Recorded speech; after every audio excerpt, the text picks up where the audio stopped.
I'm actually curious to see how many players is gonna try out the free version, and then eventually how many players are gonna upgrade to, let's say, a starter access or a standard access. Because from our point of view, I think everyone we speak with in the community are probably gonna go for the club version. This is the major or main game for us. This is the main game for the people I speak with daily. So I'm more curious about how will a casual players approach this new game where they know that not everything is for free, but will they still try out the free version, or will they then, okay, I can play Trackmania, and I know that Trackmania Legends Forever have servers where I can play with my friends, where I can build maps and where I can do everything. Sure, the racing experience might not be as good, but does that matter to casual players who doesn't really play it that much? So I don't know. Do you guys have any point of view? Do you think that this is gonna scare away casual players, or do you think that this will help casual players because at least now you have a free option? I think it definitely will cause issues for casual players, and I think a way of looking at it that I think a lot of kind of hardcore fans that aren't really considering whether or not they will actually get the game. Hardcore fans who are like, I've already pre-ordered the club edition. I'm already, putting my name down for 3 years or all the rest of that. Is really to look at, because I'd raised a few times before when we were talking about how this price point was going to go down, as the main thing is no matter what price point they put forward, I wanted to see what they would have to justify whatever price point they were going to have, what they were going to bring to the game in order to say to your casual players or those who aren't as committed, so to speak, to the game, this is why you should pay X amount of money for this game. And obviously we know those figures now. Now, to look at this in comparison to the other Trackmanias we've had. Now, with the other Trackmanias we've had, Nations, of course, has been free with a paid-for option. And also Trackmania 2 Stadium, if we focus on those two mainly, was between, if you get it in sale, you're talking €5. If you're getting it, I believe when it came out, it was between 15 and €20. So if you're talking about that, that's been, they've essentially purchased the game. They've had unlimited access from that. It came out, 2012, 2013, something like that. And they've been able to play it ever since. Same with Nations. Whenever that came out, they've been able to play it ever since. Now, when we look at what the game actually gives us, now, in the history of, if we give Trackmania 2 Stadium as an example, we have just the general framework of the game. It is a racing game. The car works, the tracks work, the blocks work, depending on who you ask. But when you actually look at what you're then getting following that, when you go on to play Trackmania, you're playing community tournaments, you're playing on community servers, you're playing using community skins, you're playing on community tracks. This isn't made by Nadeo. This is all made by members of the community. And that's been provided year upon year. That's been refreshed upon year by members of the community who are not charging money for this. This is all just coming out of what people have built as their passion. Track makers, skin makers, mod makers, and all the rest of that. Now, we translate how that then looks into, for a casual player, into Trackmania, new Trackmania, whatever the fuck it's called. Now, when you then look at a new Trackmania, even if you just look at the standard edition, right? So if we imagine this same price point has came in for Trackmania 2 Stadium, then you would be paying €10 a year for Trackmania 2 Stadium. Now, Trackmania 2 Stadium has survived year upon year with not a lot of involvement from Nadeo. It's mostly been community driven, a lot of online tournaments, a lot of team tournaments, efforts from community figures like Mass and Softy B. And people were already unhappy about that when they were only coming into it with a pay once price point at between €5 and €15. However, if they'd had the price point of which is suggesting now, even only for the standard edition, you would be sitting nowadays thinking instead of, say, 7 years from now, for a standard edition of Trackmania, you would have paid €80 for it, when essentially you're going to be doing the same thing, unless you're OGL participant, unless you're getting involved in clubs, which again is going to be a higher price point. We're talking, say, if again we're going to the 7-year example, you're talking something along the lines of 120, maybe €150. Whereas, can we really look at that and say that that's reasonable when we look at we've spent the equal amount of time on a game which, for all intents and purposes, is very similar? There has been some new things added. But can we really look at that and think, we paid between €5 and €20 and we got 7-8 years use out of Trackmania 2 Stadium, and then saying this new game, I'm okay with spending €120 on that without asking questions, because you might be okay with spending that kind of money. I'll certainly be going for the club edition, but again, I'm very committed to it. But you'll be damn sure I'll be asking questions to make sure that I'll be getting my money's worth. And I'm pretty sure that's what other people are asking now. They're looking at this thinking, if I'd been paying for this as long as I'd been paying for Trackmania 2 Stadium, I would have paid for I would be significantly more out of pocket. And I think people are very reasonably concerned, especially when not all of the information's out there about what bang they're going to get for their buck. And this, a few years from now, whether or not this will be a justified purchase for them.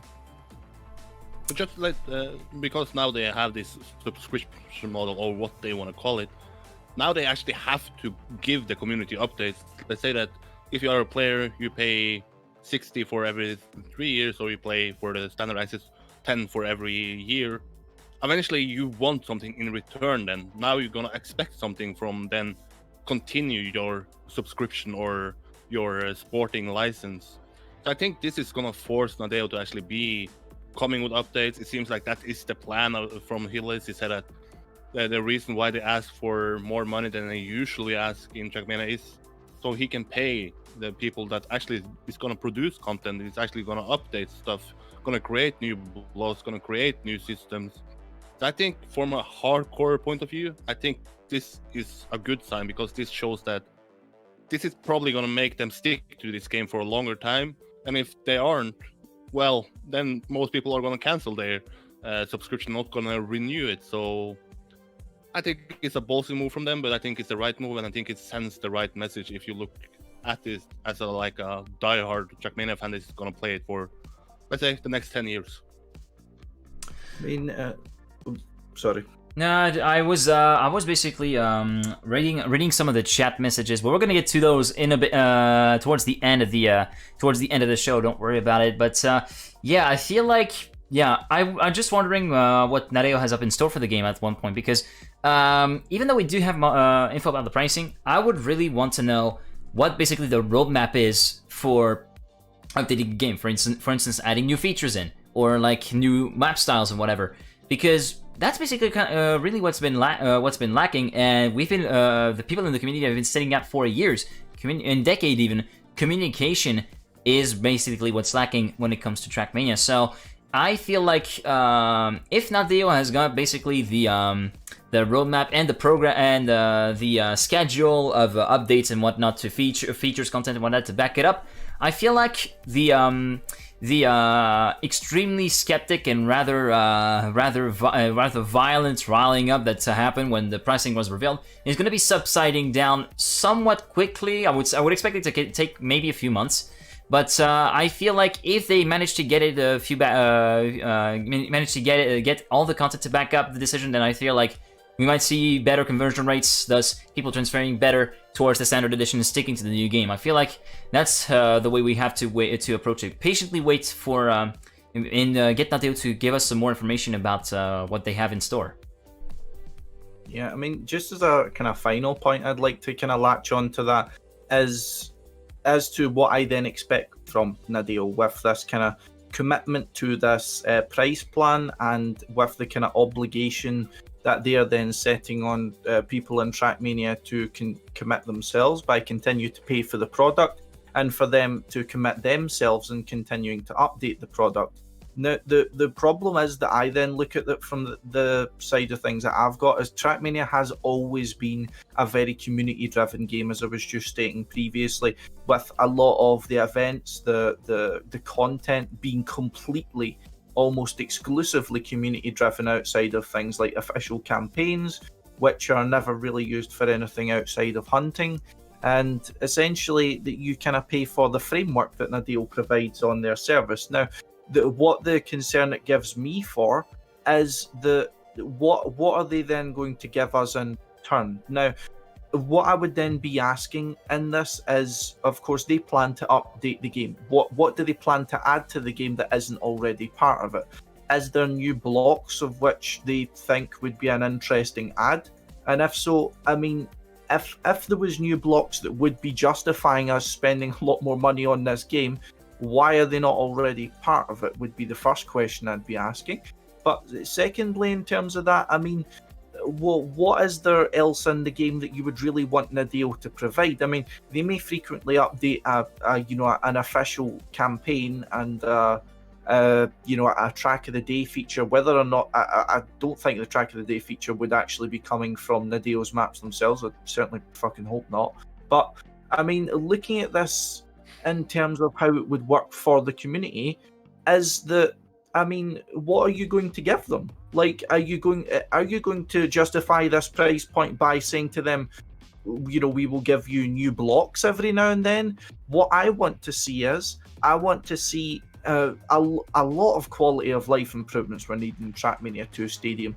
Bug fixes, just the interface not working all the time, little things that could be added to the game to make it significantly more competitively viable, or even just more casually comfortable, as I'd like to say it that way. That's what I would more like to see Nadeo focusing on, not focusing on releasing seasonal campaigns and using that to justify the price point, because there's many more significantly more talented mappers out there than Nadeo, and I wouldn't like to see them focusing on releasing content that the community already covers, maps, skins, or whatever it is that they want to do. I want to see them releasing content that's going to make the game easier for casual players to approach, easier for competitive players to compete in, for spectators to watch. I mean, I'm sure, Geek, you'll know the kind of pains of trying to cast Trackmania matches and trying to bring it to people.